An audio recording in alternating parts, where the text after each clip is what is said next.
Well, well, well. Here we are, starting the far side of 8 p.m. sharp. I know the people here are used to hearing that, but hey, we were waiting for Wendy. If she's not here yet, that's okay. She'll have to sneak in later. But we're here to get on along with our Blues Fest, which we've been doing for a week. And the reason we do a Blues Fest at this time of year is because the Hornby Blues Camp has a thing that they do, this whole week-long camp thing where people can go up there. Well, it's not camping, but you go up there and you can learn from your mentors, of which there are great Canadian blues artists that they bring in. And Cecile DeKanga, Michael Jerome Brown, Susie Vinnick was there, Rick Fines, and all sorts of people. David Essig has been there before. But when they're leaving, before they leave town, we usually have the opportunity of getting them around to do an extra concert or so.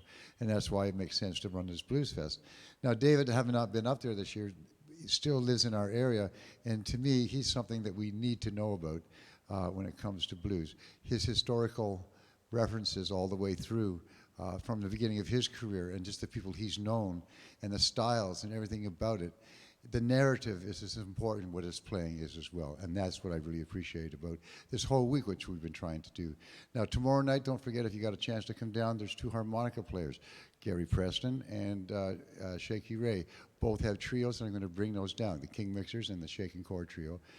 And then on Friday night, if you have the opportunity and want to get some dancing done, there's the South Island Blues Kings, or Blues Rhythm Kings, the South Island Rhythm Kings will be here. That's Mike Mallon, another harmonica player, and his son, which is a great thing when you get the family playing together. They'll be here on Friday night, and then David Vest to end it off on Saturday.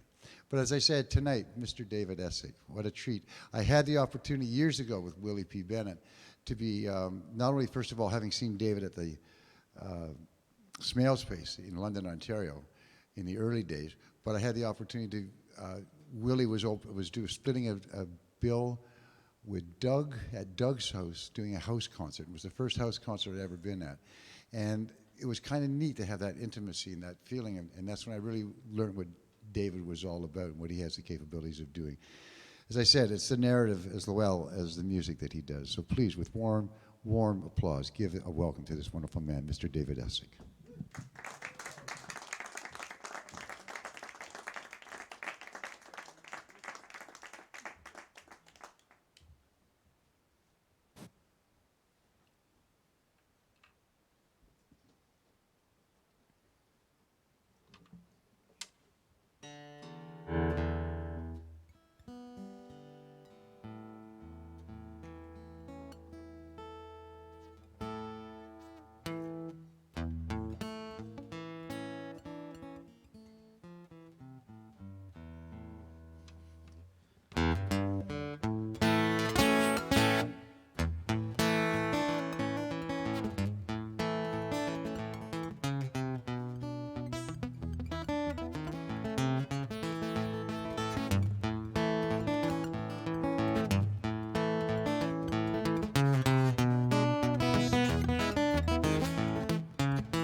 Sweet candy man's in town, it's a candy man.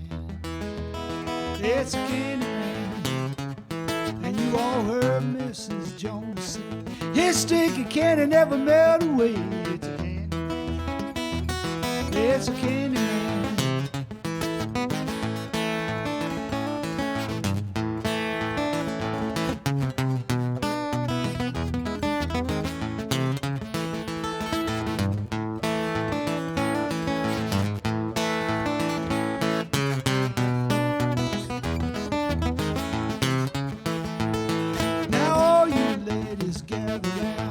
Sweet candy man's in town, it's a candy man.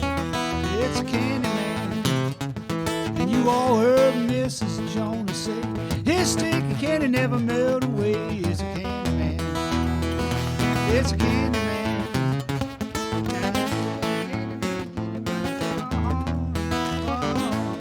You must be stuck on that candy man stick. Oh, look out now. And he run up the neck, you do this thing, you go like,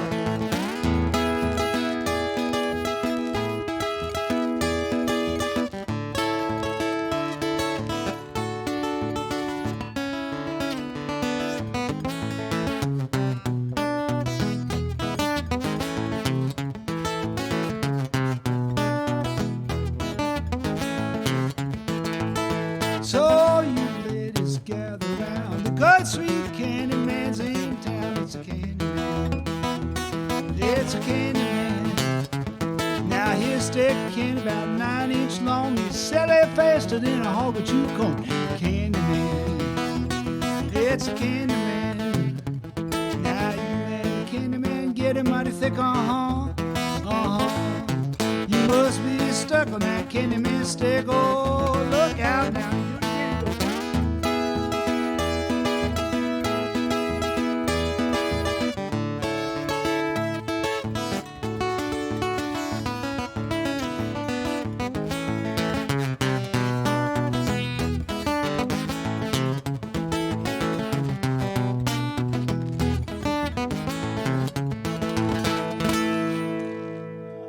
There you go, just a little starter. And just to show you what a cool professional I am, my second finger pick fell off and got wrapped around the string of the guitar, and now it's dropped onto the floor. Oh, there it is, I got it. So yeah, and I just kept playing. I just thought, what the heck? And that's what that little rattling sound was, and that's you just got to roll with it when that thing happens. That's a piece by Mississippi John Hurt I like to often start with. He was a wonderful person, and I got to know him when I was working in a music store in Northern Virginia, just outside of Washington, D.C., and it was back in the 60s, and the Smithsonian and the Library of Congress had brought a lot of traditional musicians up to Washington in order to document them and kind of curate them, which was a good idea in theory, but it was kind of heartless in a way because they brought them up to Washington, they just stuck them in little apartments while they did their documenting. And these guys, some of them had never been in a big city before, so it was a very kind of odd experience. And it turned out they rented John Hurt an apartment just down the street from this music store that I worked in. And he used to come in and buy strings from us, and none of us knew who he was. And then we found out when he was on the cover of Sing Out magazine, we thought, oh, that's that guy. And then we heard him play, and then it changed all of our lives. So that's one of his most traditional pieces. He had a really good friend who was also from Mississippi. And something you need to know, you maybe do, that the Delta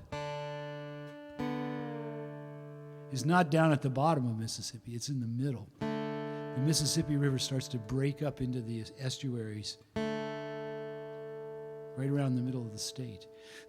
So where the Delta blues comes from is deep in the farmland of the middle of the state of Mississippi.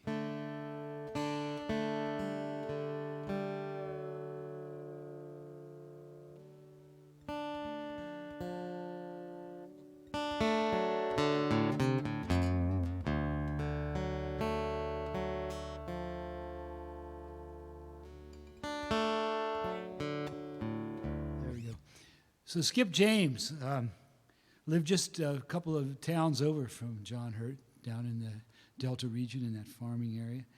And he played in a unique style. No one played quite like Skip James, and he sang in a high falsetto voice. And he wrote some of the spookiest blues pieces ever.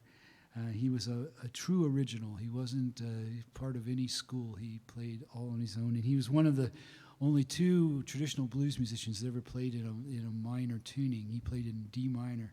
So I've got my guitar down that now. You know. But what he would do is this.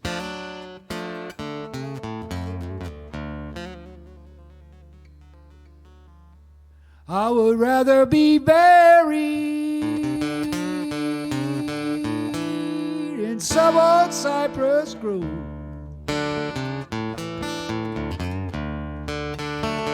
I would rather be buried in some old cypress grove than to have this country partner, one I never could hold. I would rather be buried in that red clay. I would rather be buried in that old red clay. Then I had some contrary partner and be treated this way. And when that hearse start to coming and the church bell is ringing low, yeah, when that hearse start to coming and that church bell's ringing low, you know be time to get ready for that mean old Cypress gold. And when your knees start to shaking and your blood is running cold, yeah, when your knees start to shaking and your blood is running cold, you know be time to get ready for that mean old Cypress grove.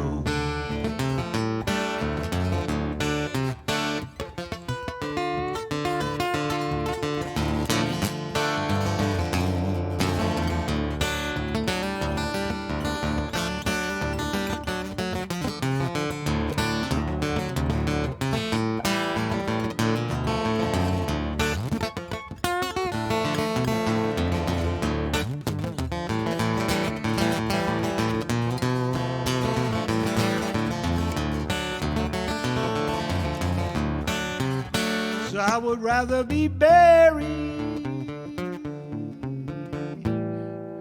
in some old cypress grove. Yeah, I would rather be buried in some old cypress grove than to have some contrary partner, one I never could hold,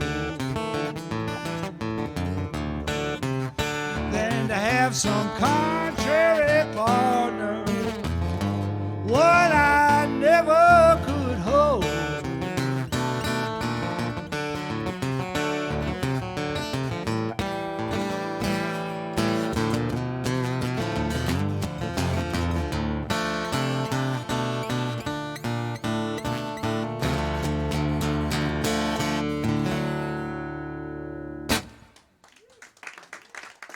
Thank you.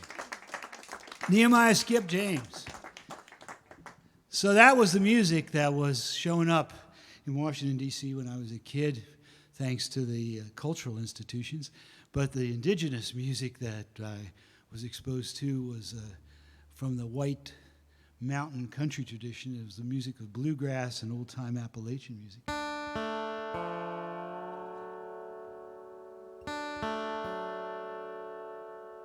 And even back then, the king of that music was Bill Monroe, who's the father of bluegrass. And one of the things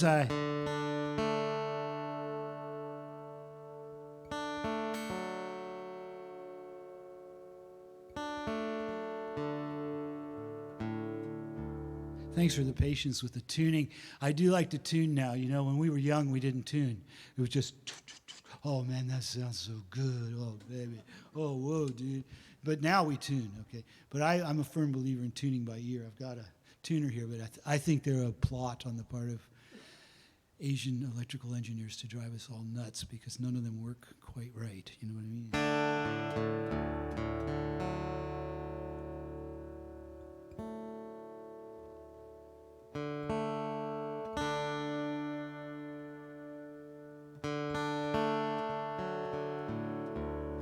So bluegrass, of course, was white country music, and there was that great division between the black and the white music and the racism that was so endemic in the American South. And Virginia, even right outside of Washington, D.C., was definitely the American South. And there was a great deal of resistance to the idea that these musics crossed borders and held hands with each other at any given time, but of course it did. it often did it in the church. And you can take the music of someone like Bill Monroe and turn it into the blues.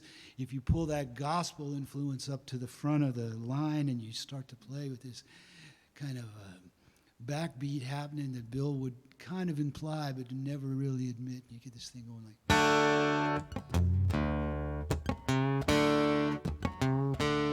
Now mother left this world of sorrow, oh, so solemn and so sad. And Dad got sick and he had to leave us. Now I've no home, no mother, no dad. And there's a lonesome little graveyard, and on each tombstone let us say, oh, mother's gone, but not forgotten. On Dad's, we're gonna meet again someday.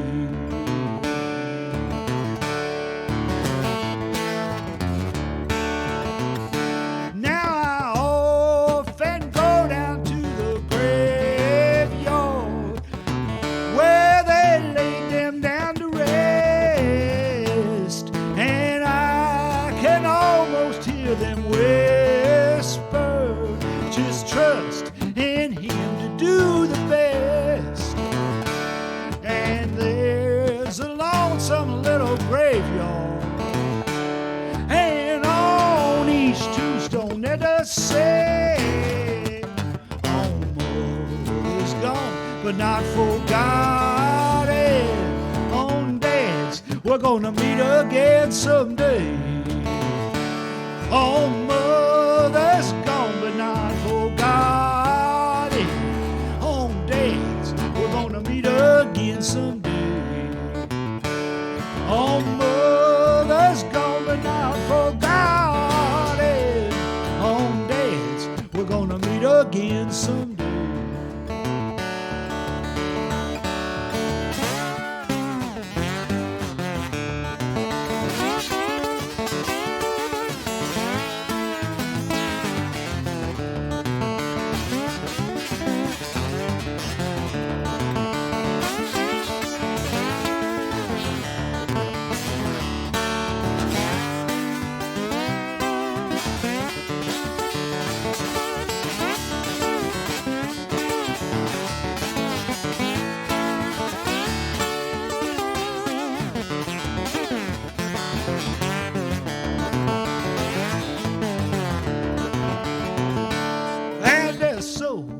Have gone up to heaven, that'll be with God above, and there they'll see their precious loved ones and share with him their special love.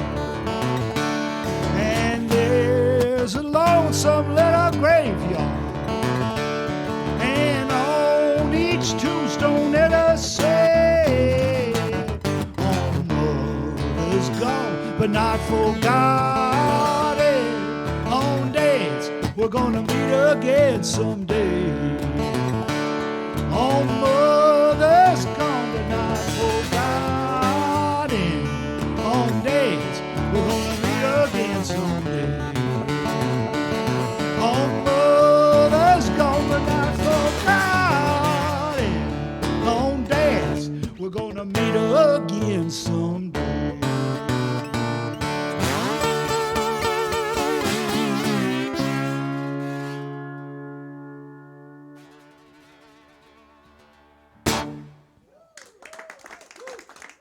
Thank you. So in 1971, I made the trek north. I arrived at the Queenston-Lewiston Bridge at Niagara Falls, fresh from Washington, D.C., in my beat-up old Econoline van, and got there. It was a pouring down spring Ontario snowstorm, the kind they used to have in March. They don't have so much anymore, but they did back then. The snow was just pouring down on that bridge, and I came over the bridge. And back in those days, you could actually apply for landed immigrant status right at the border. And I'd filled out all my paperwork, gotten the forms from the embassy in Washington, D.C., filled everything out, got down there, got to the border, went in. The guy looked through my papers, and he said, yeah, I think you're going to make it. I think this is pretty good. Look like you got the qualifications and so on. And just, he says, well, where are you planning to relocate? Where are you going to live if we let you in here? And I said, well, I'm going up to Huntsville. The Huntsville's 150 miles north of Toronto, right up in the ski belt, the snow belt of Muskoka, the hills of Muskoka. I said, I'm going up there. And the snow was just pouring down. And he looked out the window at my old van, this old Ford Econoline, and he said, you're going to drive that van to Huntsville tonight in that snowstorm? I said, yes, sir, that's my intention. And he said, boy, you deserve to be a Canadian. So I got up there, and of course the van broke down soon after I emigrated, as vans tend to do in those kind of situations. And I threw myself at the mercy of the local Canadian Tire store in Huntsville. And, of course, I didn't have any money to pay them. And they said, but there's a guy that used to work here. He might do it for you. And he's retired now, and he's a kindly old soul, and he'd take pity on you if you'd give him a hand. I called him up, and he said, certainly, I'll help you out. And if you give me a hand, I said, I will. And he came and got my truck, and we took it over to his house. He lived in Utterson, Ontario. His name was Harvey Attridge, and this is a true story. It was a 63 Ford Econoline van. It seemed like a home to me. It ran till it busted a can with a case of engine fatigue. Oh, Harvey come out in his pickup truck in the middle of a driving rain. And he towed her home and he fixed her up and made her run real good again. Singing, that old truck has got a lot of heart. Remember that the grease is cheaper than the parts. I'd rather change your oil than your piston rings. Listen to the motor hear old Harvey sing. Now Harvey's kind of a crazy old man, but he was never nobody's fool. I'd stand around and help him do the best that I can. Pass a wrench, slip him a tool. And he'd crank on this and he'd crank on that, and he'd curse and he'd swear till he'd run. Now it's many years later as I look back, it was always a lot of fun. Singing, that old truck has got a lot of heart. Remember that grease is cheaper than parts. I'd rather change your oil than your piston rings. Listen to the motor hear old Harvey sing. Yeah, now that old truck has got a lot of heart. Remember that the grease is cheaper than the parts. I'd rather change your oil than your piston rings. Listen to the motor hear old Harvey sing.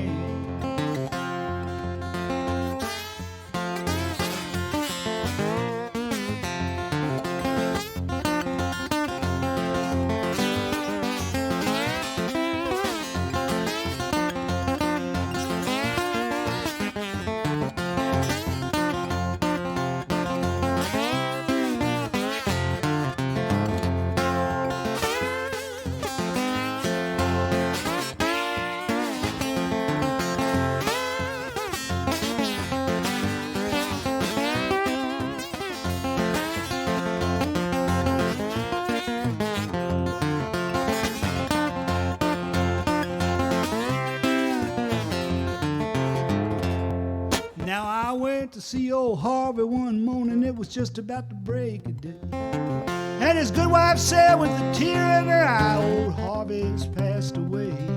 So I went and I took that beat up truck with a hill where the old man lies. Now Harvey can run my Econoline van down the 401 in the sky, singing, that old truck has got a lot of heart. Remember that the grease is cheaper than the parts. I'd rather change the oil than the piston rings. Listen to the motor hear old Harvey sing.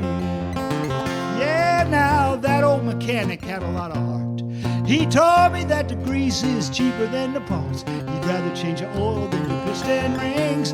Listen to the motor hear old Harvey sing. He'd rather change your oil than your piston rings. Listen to the motor hear old Harvey sing.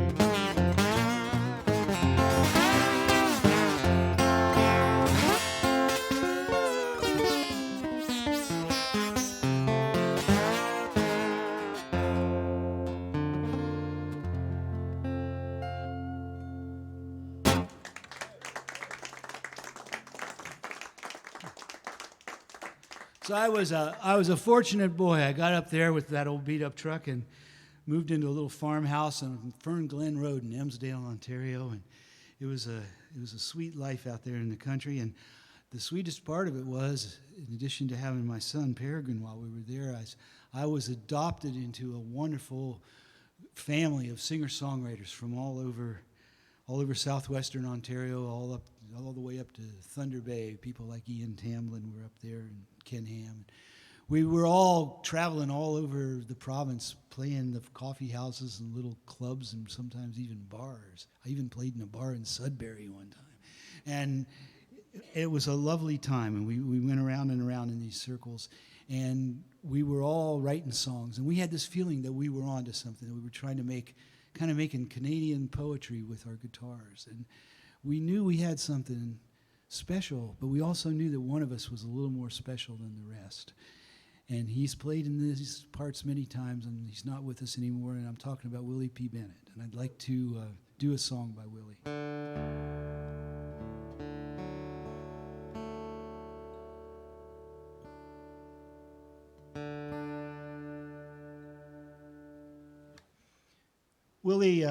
Willie was from Toronto, but he spent his formative songwriting years in London, Ontario, and he was part of that whole gang down in London, along with Stan Rogers and Doug MacArthur and all those guys. And David Bradstreet was down there a lot.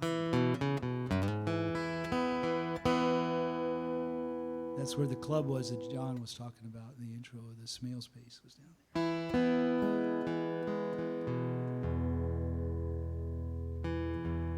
And I had the dubious honor of driving Willie from his mother's place in the Beaches down to the apartment he was going to move into in London, Ontario. He was going to share an apartment with Stan and Garnet Rogers. And there was just this little one-bedroom student place. But they said, oh, yeah, we'll find room for you. And we got down there and we moved Willie in, and we looked around, and there was like no bedroom. It was just this kind of studio deal. And Stan and Garnet had these beds, but there was this little broom closet by the front door, and Willie said, I think I can work that into a bedroom. It was 6 foot 1 inches long, same length as Willie, and so we went back down to the Amity, the Goodwill store, and got him a mattress, an air mattress, and a sleeping bag. And we got a little shelf for his books and a little lamp, and he ran an extension cord out the door, and he had a little light in there. And he lived in there for about 6 months, and when he finally came out of the closet, so to speak, he had written some of the best songs in the history of this country, and here's one of them right now for you. Once was a miner who worked at his job, till one day he died of the fate of his God. And his family did mourn him till the collectors come around, took all his possessions before they lowered him down. His wife and his children, they paid the rent with their tears. They live along with one another, wake late at night with their fears. And the money ain't nothing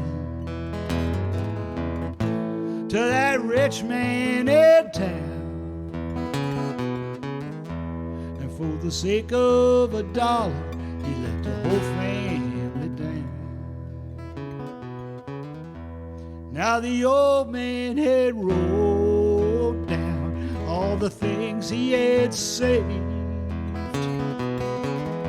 He said it saved them a gold mine, but it was all in his head. And one solemn child who was born in that year grew up with the memories and the feelings and the fear.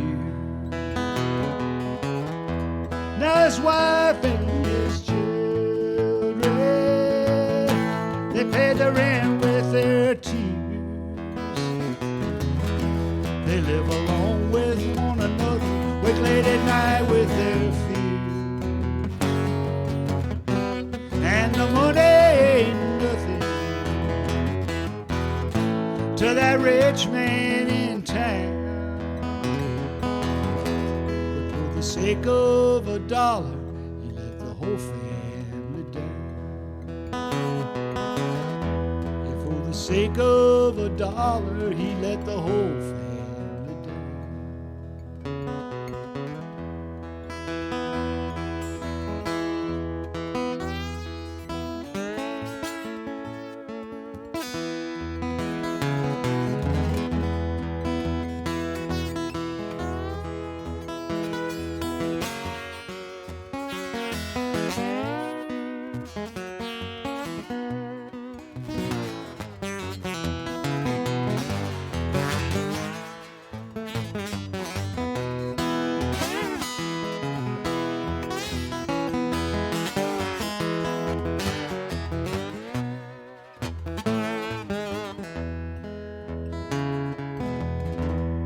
And the bartender's hand shook as she poured one more round.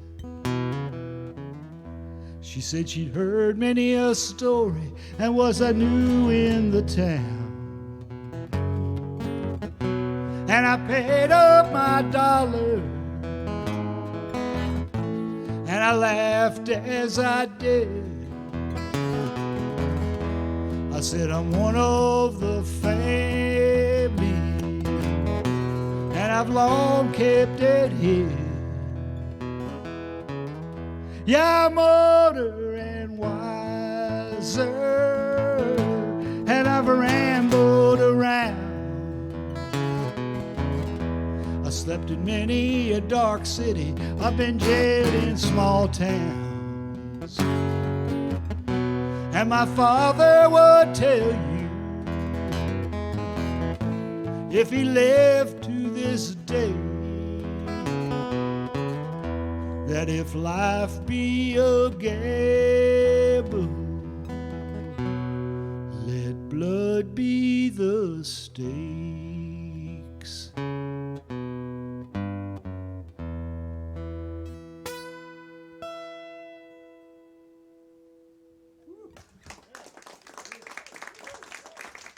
Now, wouldn't you have liked to have written that when you were 17 years old, like Willie P. did? And I had the extreme blessing of being the producer of Willie's first 3 albums. We did Trying to Start Out Clean and Hobo's Taunt and Blackie and the Rodeo King together, and they were wonderful records. And that song I just played, For the Sake of Dollars, on the third one on Blackie and the Rodeo Kings.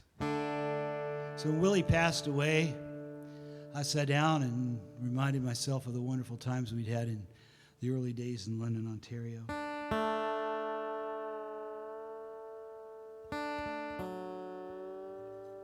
And wrote this song for him.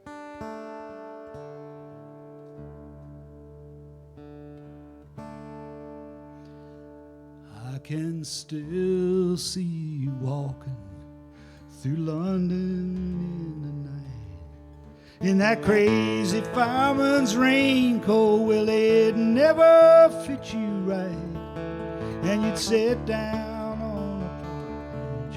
Queen Victoria, don't you cry, got that 5-star in our bellies, and the music's in your eyes.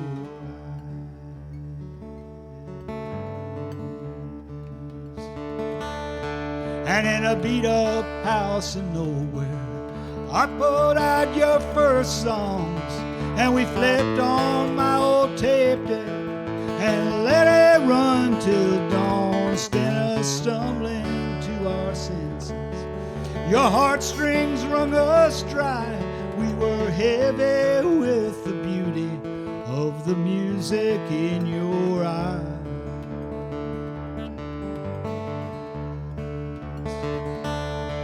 And sometimes we'd bet on ponies who would come into the bar.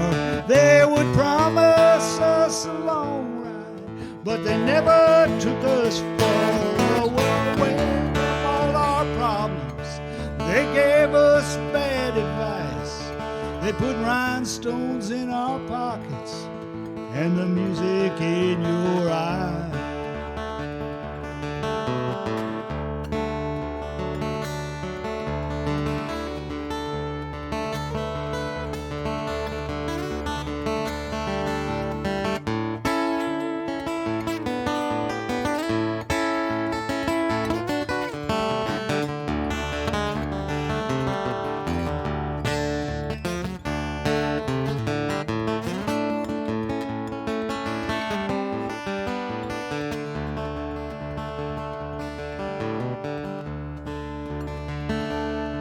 And then the years poured out like bourbon, and we walked on different roads, and I wrapped your words around me like a beggar in his robes. And when summer squalls are threatening to darken all the skies, I will find my tender refuge in the music in your eyes.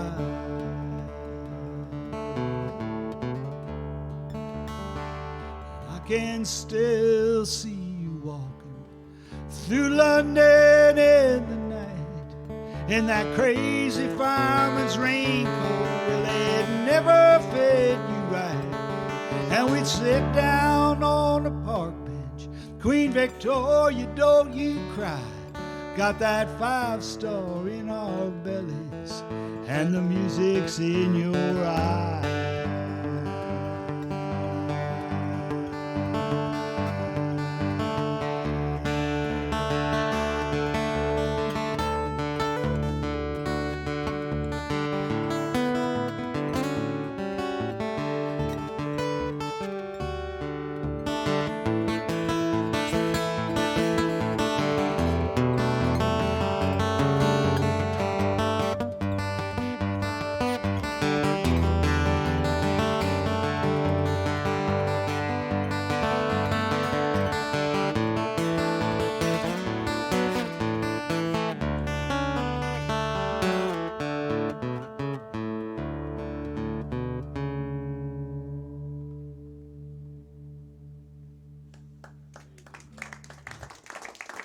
Willie P. Bennett.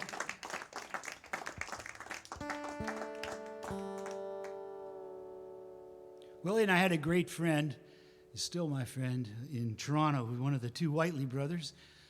Chris and Ken Whiteley have played here many times in various conflagrations of music. The last time I think Chris was here with his partner, Diana, and they played up and down the valley, and they were up in Nanaimo for a while. Chris is a wonderful harmonica player.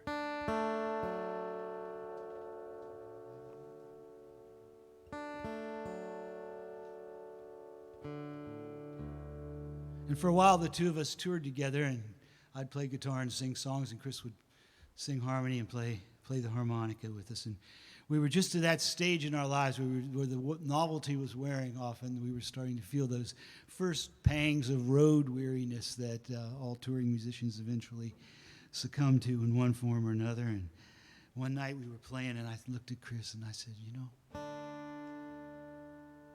I love the music that we're playing. My God, it's really true. If they sent me to play on a desert island, I'd want to go with you.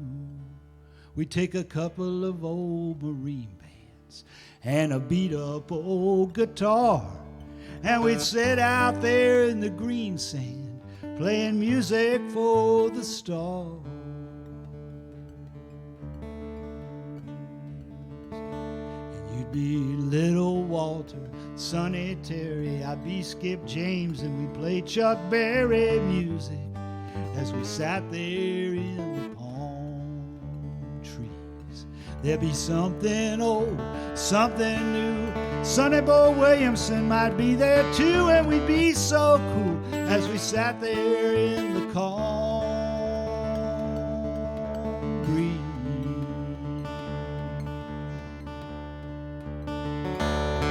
And now that we're both married men with wives and families, all the people say how happy those cats must be. But down inside where the feelings hide and run against the grain, I remember when I was young and proud, I played too hard and I sang too loud. I said, Chris, I just can't take those songs again.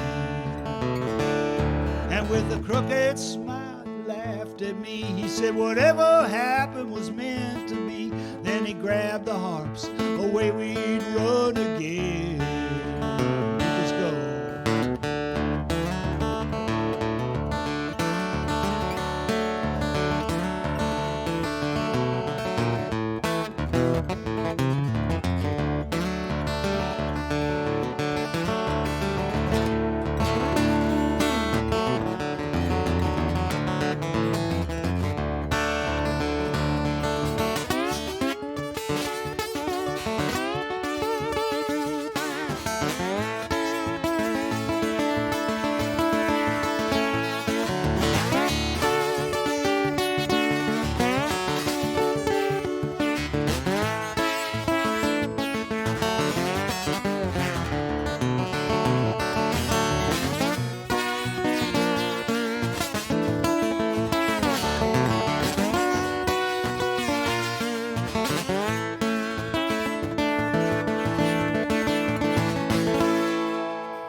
My God, it's really true.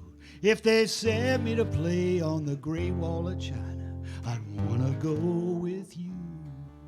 We take a couple of old Marine bands and a beat-up old guitar, and we sit out there on the Great Wall of China playing music for the stars. Little Walter and Sonny Terry, I'd be Skip James. We played Chuck Berry music as we sat there in the palm trees. There'd be something new. Sonny Boy Williamson be there too, and we feel so cool as we sat there in the calm breeze. And now that we're both married men with wives and all the people say how happy those cats must be. But down inside where the feelings hide, run against the grain. I remember when I was young and proud, I played too hard and I sang too loud. I said, Chris, I just can't take those songs again. And with a crooked smile, he'd laugh at me. He said, whatever happened was meant to be. Then he grabbed the harps, away we'd run again. Away we'd run, away we'd run, away we'd run again. We go like this.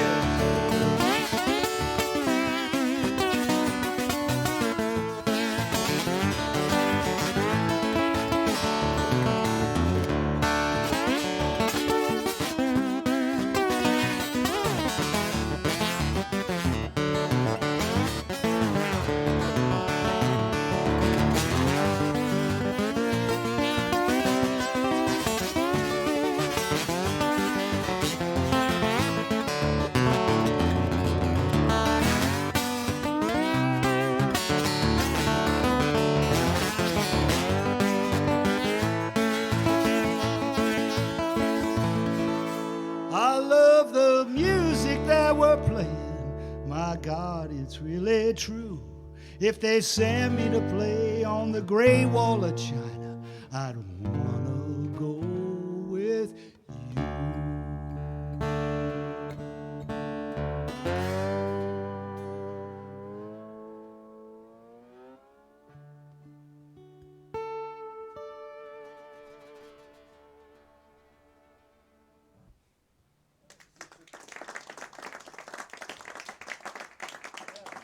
Thank you. I'm going to switch over to the 12 and play one more, and then we'll take a little break. I'd like to thank you all so much for coming down tonight. I know this is an incredibly busy time of year, and I really appreciate your taking the time to spend an evening together, and also for supporting this form of music and this forum for playing this music. Long John and his team have done a wonderful job here to provide you guys with a place to come and hear this music. I really appreciate it. So let's have a nice hand for those guys. I really appreciate it. But this is one of Portugal's many musical gifts to the world, along with the ukulele. The 12-string guitar they thought of, it's an instrument of torture. That's 90% of it's getting it in tune. It's like what Samuel Johnson said about the dancing dog. It's not that he dances well, it's that he can dance at all. It's playing the 12 strings very much like that. It's just if you can even play it, then you can play it, you know. So it'll be about 20 minutes. I'll get this thing in tune. You guys can...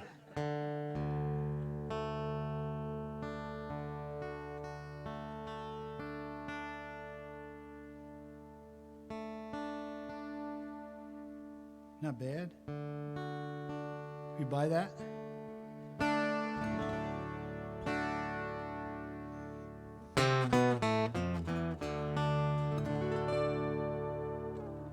Well, in part of our quest to become poets, we, of course, studied other great poets. And one of my favorites, Canadian poets, was a man from New Brunswick by the name of Alden Nolan. Alden Nolan was the writer in residence at the University of New Brunswick towards the end of his life. He'd been a newspaper editor in small towns and had worked in all kinds of jobs in the forest and on the seas trying to make a living, and finally achieved some success as a poet and a novelist. More well known as a poet, actually, but his novel writing really appealed to me. And back in the 60s, he wrote a novel called Various Persons named Kevin O'Brien, and it's about growing up in the Maritimes. And I took the ideas for that, some of the ideas from that song, or from that novel, and turned them into this song. It's a song I wrote a long time ago called High Ground. And I always wondered it would have been so great if Alden Nolan ever got to hear this song because it was based on his book. And then, about 4 years ago, my goofy friend in Ontario, Garnet Rogers, sent me a message and said, you know, Alden Nolan heard your song because we played it for him one night in the pub at the University of New Brunswick Student Union, and he was there drinking and heard the song. So he came roaring up to Stan, apparently, after they'd played the song and said, "That's my song!" And Stan didn't know who he was and kind of brushed him away. And then when he introduced himself, all was forgiven and they got it. And so I can now play the song knowing that the person who inspired it indeed got a chance to hear it. Along with playing the 12-string guitar and slide, I'm also the world's worst marketing person. And I forgot to mention there are CDs here, a couple copies of my book. There's 4 different CD titles. Everything's $20. I'd be happy to sign them for you during the break or after the concert is over tonight. They're just over in that table to the side. There's also some copies of my colleague and good friend Joe Sharon's albums are over there too. So browse while we take a break. It's just a little after 9. We'll be about 15 minutes and I'll come back. So grab something to munch on and drink, and we'll be back in a little bit. And thank you again so much for coming down tonight. This is High Ground. A quiet little ballad for you. Well, now there's snow in the kitchen. The house smells like death. And Daddy just walked in with liquor on his breath. Said, your mama's in the hospital. I think she's gonna die. Got the doctors standing around her. Nobody saying why. And then he reached into his pocket. Said, do me a favor, son. Won't you run on down to the corner and get us a quart of rum? Well, he must have fell asleep with a burning cigarette, 'cause I come back from the corner and my whole house was glowing red. And it's not love that brings me back to the show. It's just something that I've never found. No, it's not love that brings me back to the show. No, the past is rising fast, and I'm searching for high ground.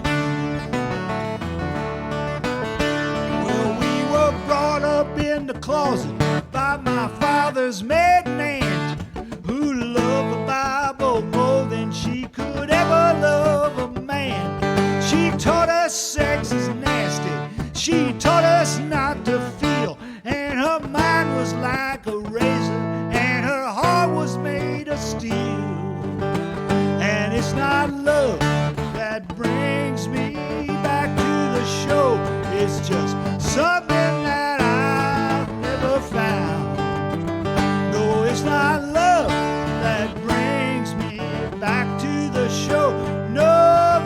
past is rising fast, and I'm searching for high ground. No, the past is rising fast, and I'm searching for high ground.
Closet by my father's maiden aunt, who loved the Bible more than she could ever love a man.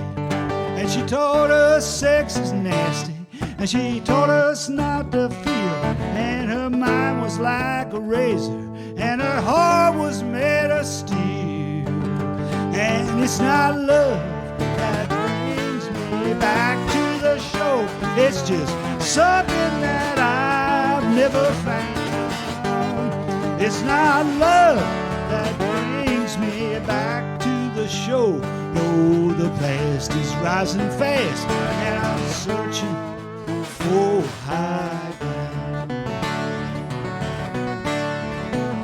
And now my sister is a hairdresser down in Charlottetown, where my brother's got a factory job pushing crates around. And I'm out in Vancouver on the wrong side of the street, with that accent in my pocket and the red clay on my feet. And it's not love that brings me back to the show, it's just something that I've never found. No, it's not love that brings me back to the show. No, the past is rising fast, and I'm searching for high ground. No, the past is rising fast, and I'm searching for high ground.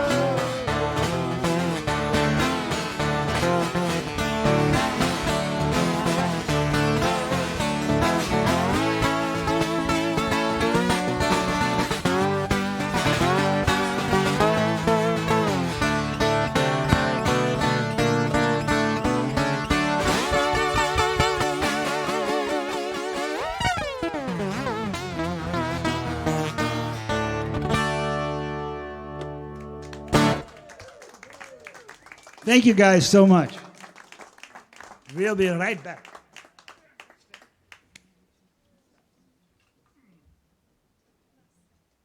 I try to fight my nature.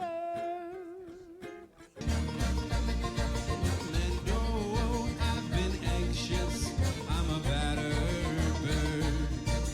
It's hard. As everyone's getting back to their seats and get ready for the second part of the show, I just wanted to let you know that tonight you might be noticing wearing white, because underneath this wonderful jacket of mine is the new Duncan Showroom t-shirts, which have this wonderful thing in the back that says, it's our logo that says, in fact, it is about the music, right? We have those for sale for $20 if you ever want to support the showroom. We have them in both women's sizes and men's sizes. Do step up to the plate after the show, and we'll definitely talk to you. Now, one of the things that the Duncan Showroom is known for, other than the theater seats from the Jehovah's Witnesses, is that it's a listening room and that it's about original music, right? Now, blues is one of those genres where you can very much be playing the old traditional blues and all the old songs and adding your style to it. But there's another way of being able to write your own music in a blues genre and then do it in stylings that you might recognize part of it, but the whole idea is to be that unique, that part of you, to be that unique person and to be your own self. David Essig, in my mind, has been able to one of the people to do that. Over the years, his songwriting has always impressed me and always taken me down emotional journeys that he has no idea that would be created in someone, but I sure do appreciate it, especially with his delivery. And for the second half, it's going to be in a blues genre, but it's going to be his original music. So please give him a warm welcome to the stage for his second set.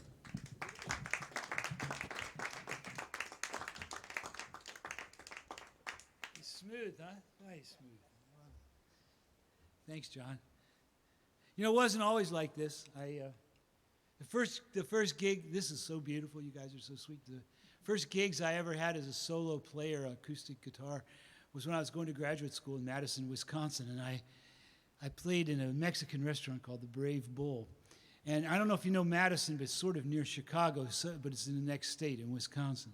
And so Madison is a great home for money laundering by the Chicago Mafia.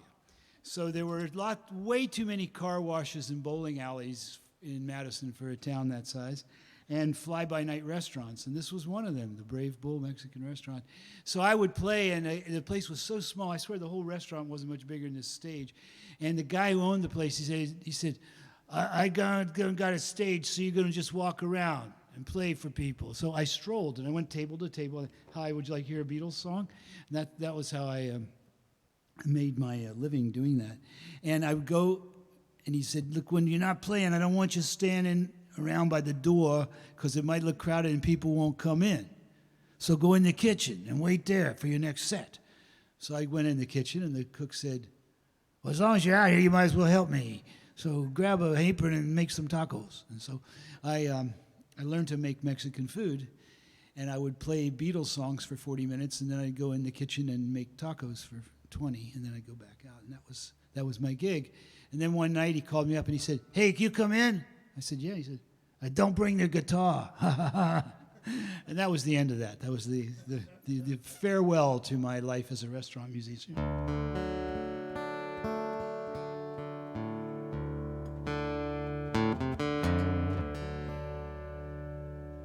The old man on the corner held out his hand to beg, with a look of quiet terror in his eye.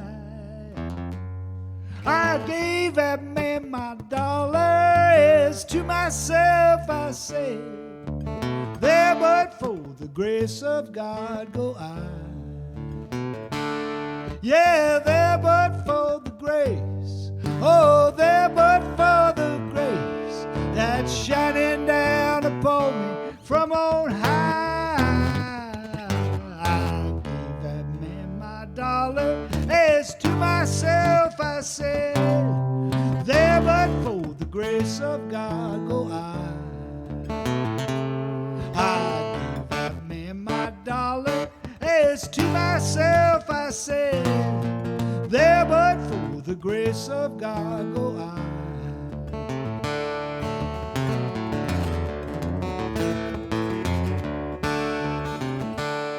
The desperate one found swinging from a rafter in the shed. They cut him down so rigid and so dry. How many times have I stood in that sad place and said, there but for the grace of God go I. Yeah, there but for the grace, oh, there but for the grace that's shining down on me from on high. How many times times have I stood in that same place and said, there but for the grace of God go I. How many times have I stood in that same place and said, there but for the grace of God go I.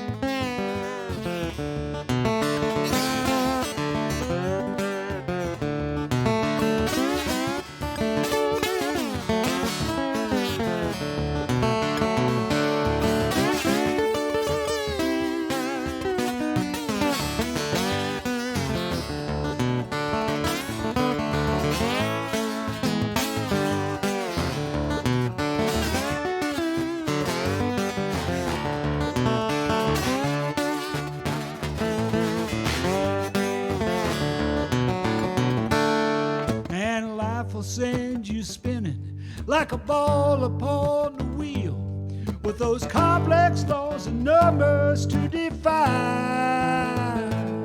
It'll send you down some middle path so beautiful and real, and there with the grace of God go I. Yeah, there but for the grace, oh, there but for the grace that's shining down upon me from on high.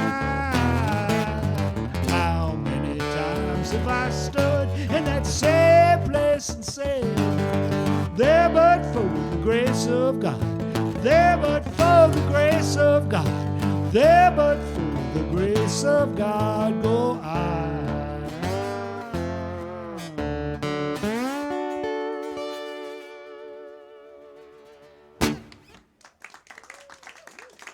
Thank you. Thank you very much.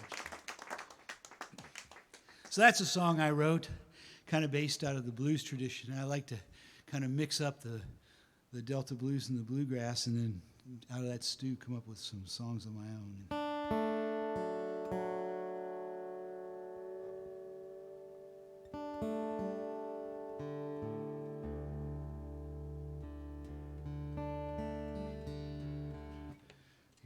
Here's another one for you.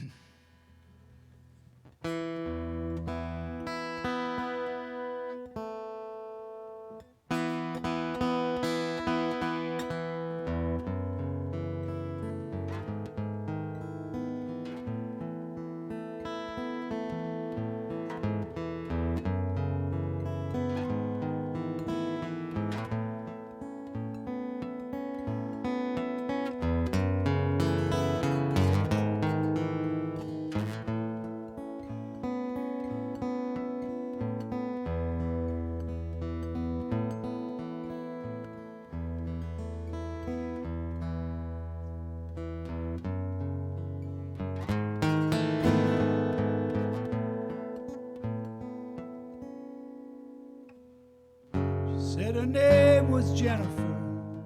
It was a name she liked to use. She said she come from Denver, where she got the walking blues. And she lived with a man in Louisville, Kentucky, and you could never choose when you are down inside a Flo's Cafe.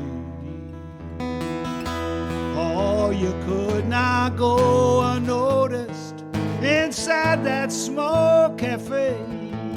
And many times she told us she had planned it that way, down inside a Flo's Cafe. He said he'd studied medicine, and we could call him Doc. He said he knew religion, and he taught us all of God. He told us what we needed, and we saw what he got when he was down inside of Flo's Cafe. Oh, you could not go unnoticed inside that small cafe. And many times she told us she had planned it that way, down inside of Flo's Cafe. Now, Flo herself, we never really got to know her well. She mostly seemed to worry about what she had to sell. But she had a son in a military school, and you could never tell when you were down inside of Flo's Cafe. Oh, you could not go unnoticed inside that small cafe. And many times she told us she had planned it that way, down inside of Flo's Cafe.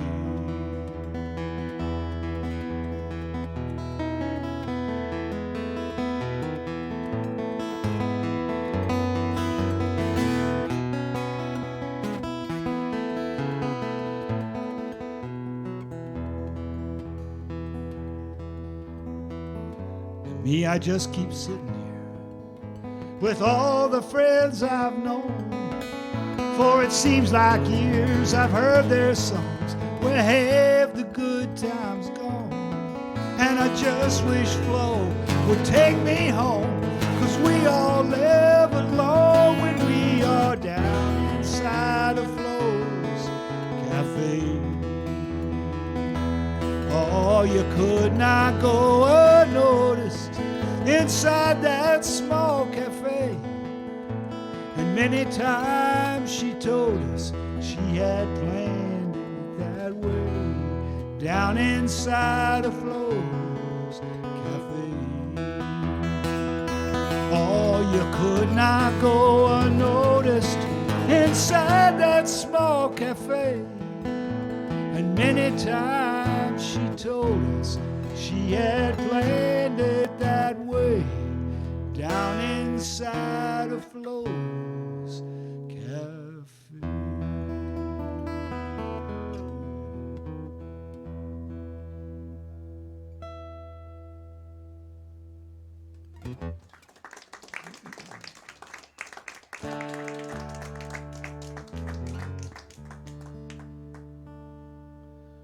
My grandfather was a troubled man, always talking in his sleep.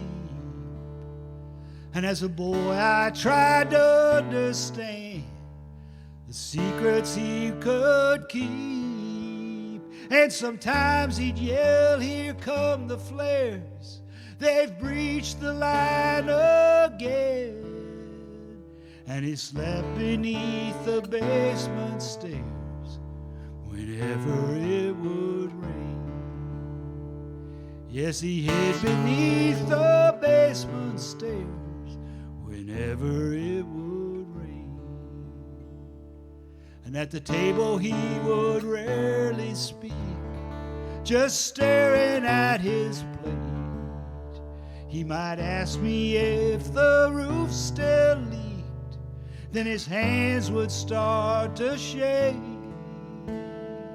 And he called that time a sad affair, and he never could explain why he hid beneath the basement stairs whenever it would rain. Why he hid beneath the basement stairs whenever it would rain.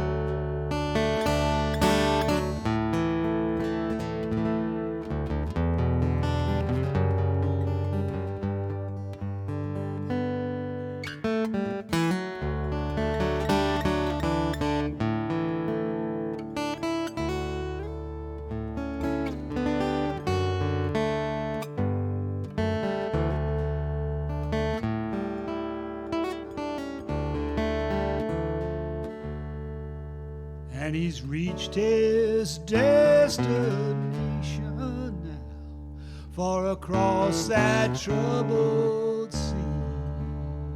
And they've built a filling station down where his old house used to be. And I still see him sitting there in the kitchen and his pain. And he hid beneath the basement stairs whenever it would rain. Yeah, I still see him sitting there in the kitchen with his pain. And he hid beneath the basement stairs whenever it would rain. He hid beneath the basement stairs whenever it would rain. My grandfather was a troubled man, always talking in his sleep.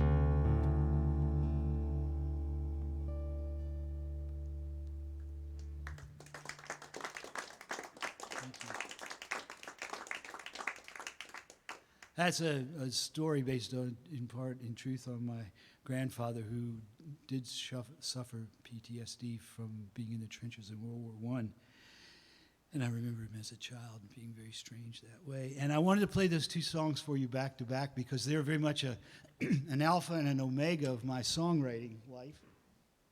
Flo's Cafe, the first song you heard about, that little restaurant, that little bar, that's the first song I ever wrote that was good enough to play in front of anybody. And when I came to Canada in '71, that was the only song I had in my pocket. And it was the first song I ever recorded for the CBC in Toronto. Paul Mills produced a little demo of me doing that tune. And the song that the second song that I played about my grandfather, I just put the finishing touches on it a few weeks ago.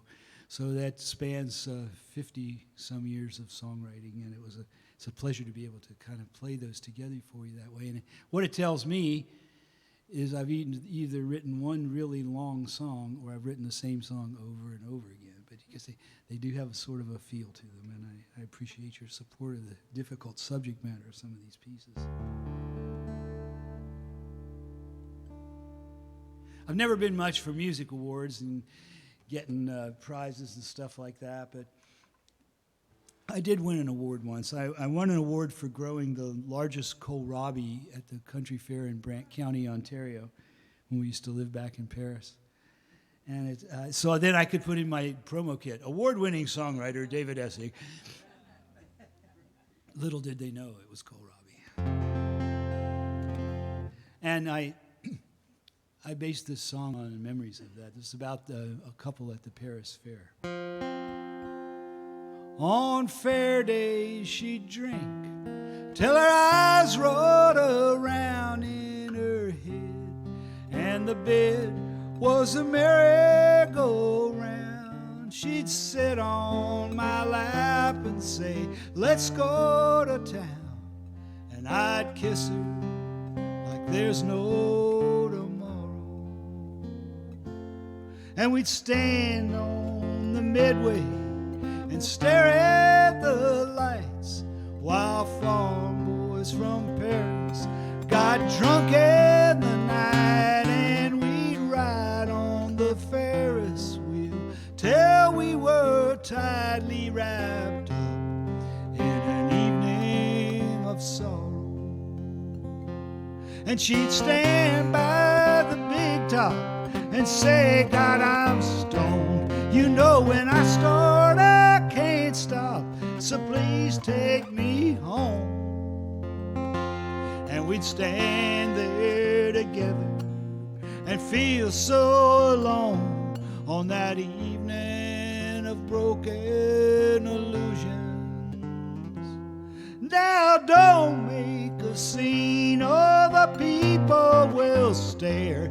Then she'd say something mean and pull at her hair, and she retched in the ditch saying life isn't fair. I said, sweetheart, you've reached your conclusion.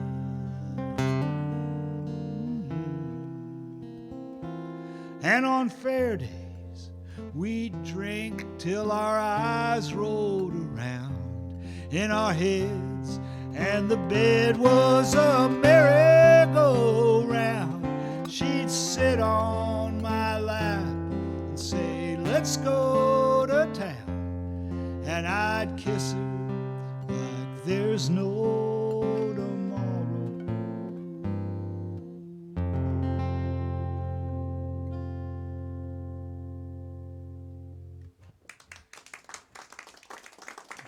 Thank you.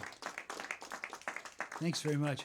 I'd like to dedicate that, as I do every time I play it, to the memory of one of my favorite authors, Raymond Carver, who's a great American short story writer and wrote songs about the same sorts of troubled couples as that one portrays.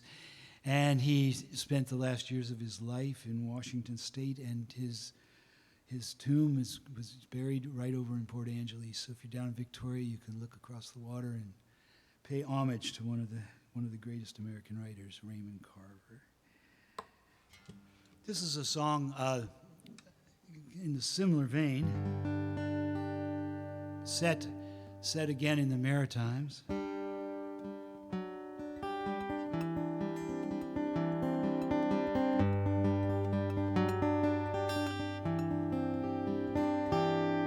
I followed her tracks to a small fishing village on the cold New Brunswick shore. And the boarding house lady just leaned on her cane and said she don't live here anymore. She could tell I was cold as I stood in the doorway. She invited me in for a warm cup of tea. Said, sit down, young man, I want to tell you a story. The young girl you know was like a daughter to me.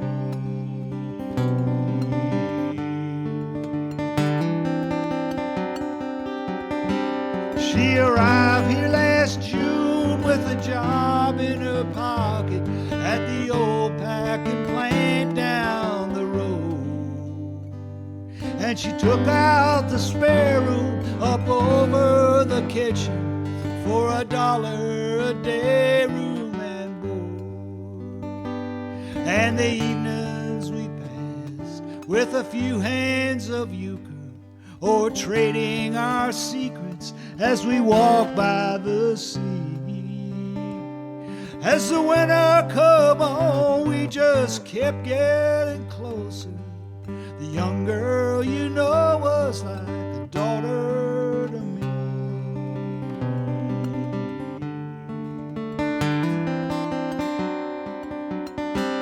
And then a week ago Sunday, she was walking alone on the cliff overlooking the cove.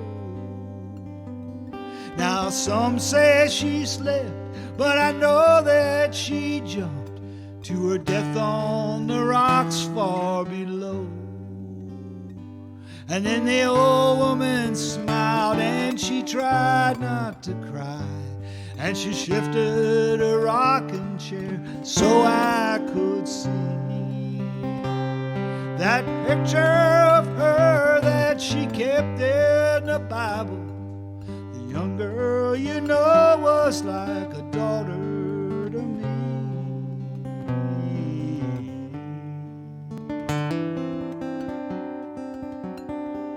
And then the old woman stood and she pointed her finger and said, there's one more thing you should know. The fishermen say they can hear her sad wailing on a cold, foggy night off the coast.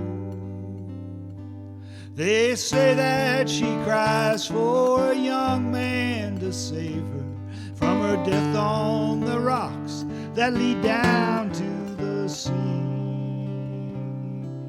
But I know she cries for the baby you gave her. The young girl you know was like a daughter to me.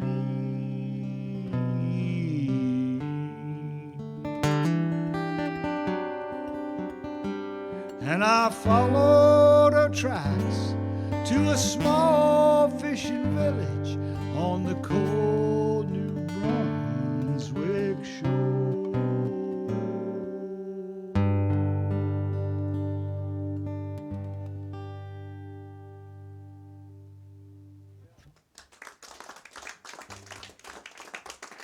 Now, thank you guys so much. I know those are difficult songs, and I really appreciate your support. And if you're guitar players, you've probably noticed the chords I play most of the time don't make any sense because I tend to play a lot in open tunings, and I play a lot in this tuning called Dadgad, which is for the slow ballads. It's the prettiest one I know.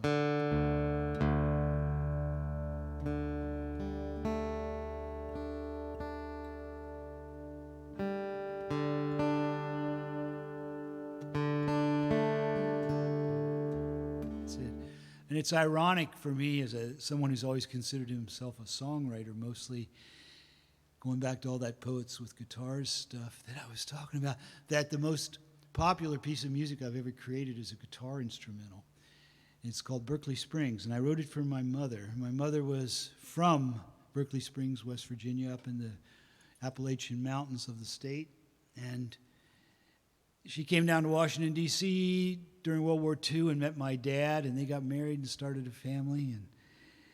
And when I was a teenager growing up in Northern Virginia, just outside of Washington, my mom developed glaucoma and lost her sight from it. In those days, there wasn't the modern technology that we now have, and so she was visually impaired. And I did what I could. I taught her to play the auto harp, and she just loved playing it. And it's a wonderful instrument. If any of you here tonight know anyone who has visual problems and is having trouble playing music, get them an auto harp because it's just the most wonderful, it's like the sky opens up for them. And so I got this auto harp, and my mom learned to play it, and we'd sit around and play Carter family songs, Wildwood Flower and stuff like that, and she really, really enjoyed it so much. It made her miss West Virginia. And she loved the guitar playing to these instrumentals, and so I wrote this piece, a little guitar instrumental called Berkeley Springs in honor of the town where she was born and raised. And it's been recorded lots and lots of times in various kind of transformations and various ways of playing it. But this is the original version that I wrote a long time ago for my mom.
And it's another hot day in Virginia.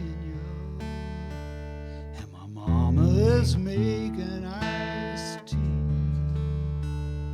And everyone's gone to the movies except for my mama and me. 'Cause my mama, she don't like the movies, not even old Gone with the Wind. We saw it once at that big place downtown. Said she couldn't sit through it again. No, she'd rather stay home with my guitar. Pick it solid like old Lester Flat. Play Blue Moon of Kentucky. Mama said, child, you're lucky.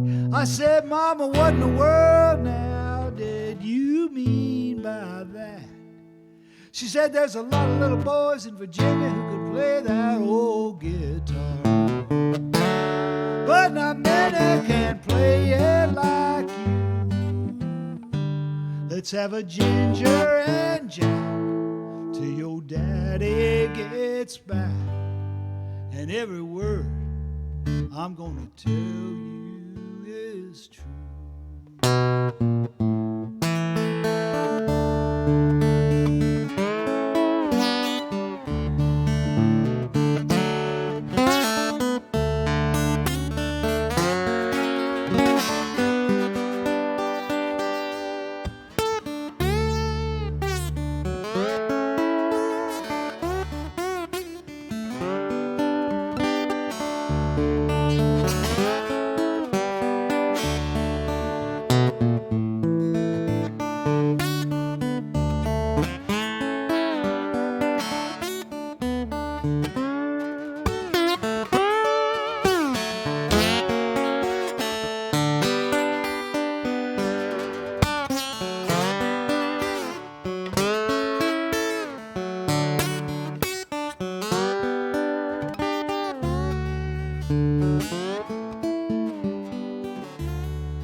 It's this stinking hot here in Virginia. It's nice and cool up in old Berkeley Springs. And that song that you play, you know it takes me away back home to those mountains again. And I could see that my mama was crying. She wiped a tear on the edge of her shirt, and we sat still for a while. Then she said with a smile, that old bourbon for certain, that old bourbon for certain, that old bourbon won't let you get hurt. And it's another hot day here in Virginia, and Mama is making iced tea, and everyone's gone to the movies except for my mama and me.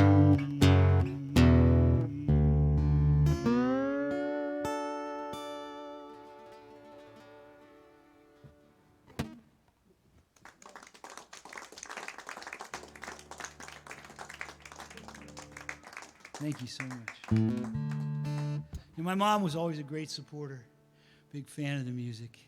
My dad, on the other hand, Teddy, he had a more reserved approach to things. He never could quite understand his son doing a PhD in economics at the University of Wisconsin and then going to Canada and becoming a folk singer. some incongruity there in his way of thinking. But he did twig to it eventually and became a huge supporter and was wonderful. He helped me out with the record company, getting it started and those first productions. And we actually took him on tour to Italy once, and he just had a marvelous time because my dad had been a bass player in jazz bands when he was growing up, so he knew a lot about music and he knew about strings. And so we were on tour in Italy. He would go out and tune all the guitars for me on stage, and then I'd come out and play. I felt like Bruce Springsteen or something. Everything's all in tune, and I didn't have to touch anything. It was fabulous. All the Italians called him Mr. Harold. His name was Harold. It was so sweet. It was a good memory. And about 17 years ago, I guess now, I was playing at the festival in Owen Sound, Ontario, and my dad had retired back to his home state of Ohio, and so I got him and my stepmom, I got them guest passes to come up to the festival. I thought this would be really nice, and I had a main stage concert on Sunday night just as the sun's going down. It was feeling really good, and I could see my dad out there in the audience, and I tried to do the best concert I could, and the audience seemed to enjoy it, and he had this quizzical look on his face, and he came down out of the stands afterwards and came back around behind the stage where the coffee pots are for the performers, and he came walking up to me, and I said, "Well, Dad, what'd you think of the concert tonight?" And he said, "Don't you know any happy songs?"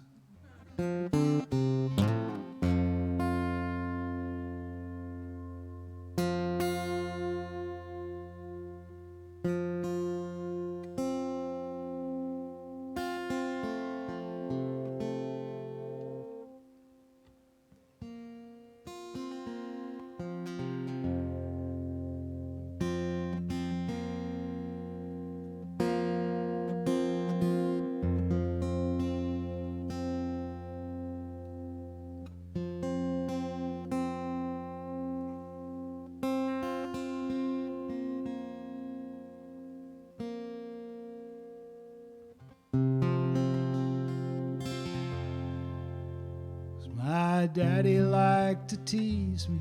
He said all my songs were sad, but the only thing I could sing about was the rough times that we had. And my mama would defend me, saying leave that boy alone. It's a special child who sings the blues, and this one is our own. And we had us a little family band. My sister was the boss, but my mom always got the biggest hand for the old rugged cross. She'd set down her old auto harp, saying Mabel was the best. And before you take your guitar home, I got just one request. My mama would look at me and she'd say, "Now, David, play me one more song, tell me a little story. Play me one more song, that's all I've got to hear. Play me one more song, it'll be our road to glory. Can you do that for me? Play me one more song." I hear a gentle murmur of a hum in the crowd tonight, and I know that you guys would like to probably join in on this and sing along. It's so simple. All you have are those three words, one more song. That's all you got to do. First three times are exactly the same, and the fourth one's just a little bit different. Want to try it? Let's try it together, okay? You'll all be on television. All right, here we go. Play me one more song. Tell me a little story. Play me one more song, that's all I've got to hear. Play me one more song, yeah, it'll be our road to glory. Can you do that for me? Play me one more song. Can you do that for me? Play me one more song. You guys are wonderful. Hang around, okay? You'll be back.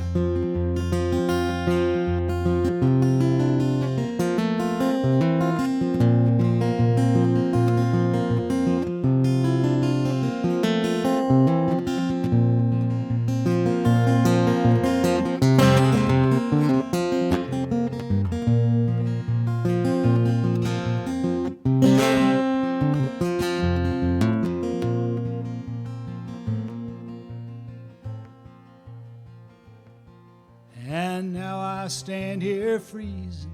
In my Father's eyes see you. And the doctor shakes his head and says, there's not much we can do. I'm afraid we're out of options, son, and all that's left is prayers. And if you want to sign the papers now, we'll move your dad upstairs. And as they load him on the gurney and turn off the big machines, my father opens up his eyes and walks out of his dreams. He said, I've always loved this mountaintop. Can you believe the view? And I see you brought your guitar home. There's one thing you could do. My daddy looked at me and he said, now, David, play me one more song. Tell me a little story. Play me one more song. Yeah, that's all I've got to do. Play me one more song. It'll be our road to glory. Can you do that for me? Play me one more song. Can you do that for me? Play me one more song.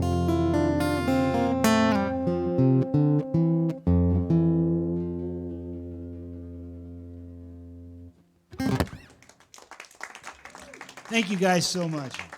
And thank you for this lovely evening. And normally what I would do is run off stage, and then John would come up and say, oh, do one more, and I would come out and act all embarrassed and say, oh, this has never happened to me before. You're so sweet. Well, I'll just play you the encore. I'll just stay here, okay? I'll just switch over to the 12-string. I'll play you the first song I ever played in public.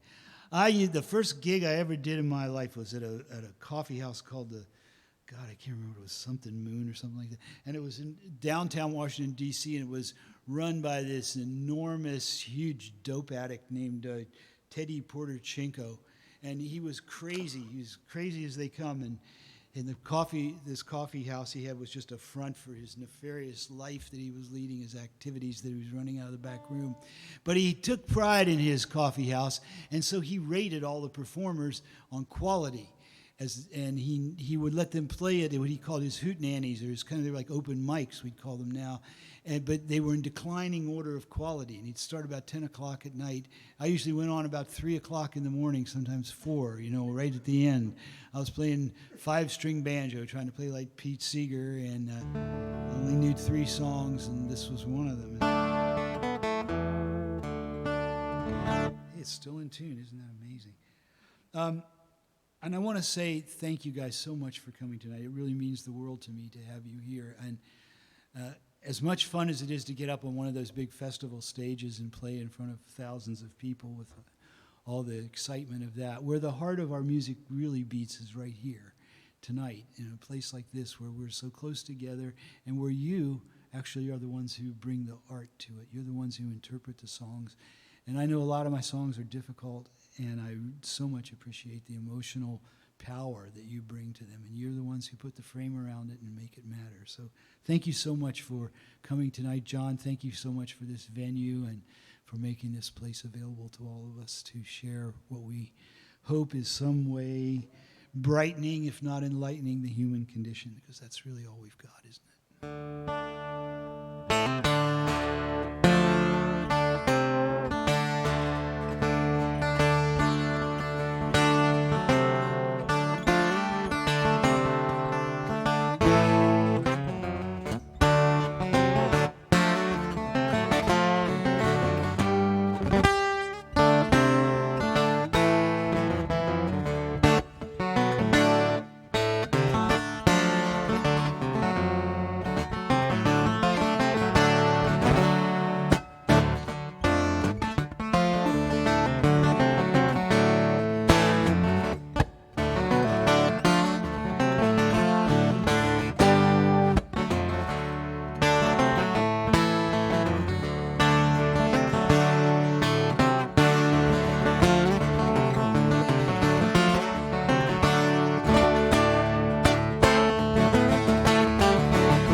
shall be my bride.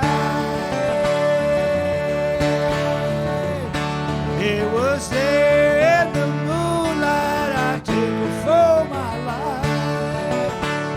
It was there in the moonlight I take her in my life. It was there in the moonlight, husband and wife. And I said, Polly, pretty Polly, won't you go along with me? Oh, Polly, pretty Polly, won't you go along with me? Before the night is over, some pleasure to see. I said, before the night is over, some pleasure to see.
Say, Polly, pretty Polly, won't you go along with me? Oh, Polly, pretty Polly, won't you go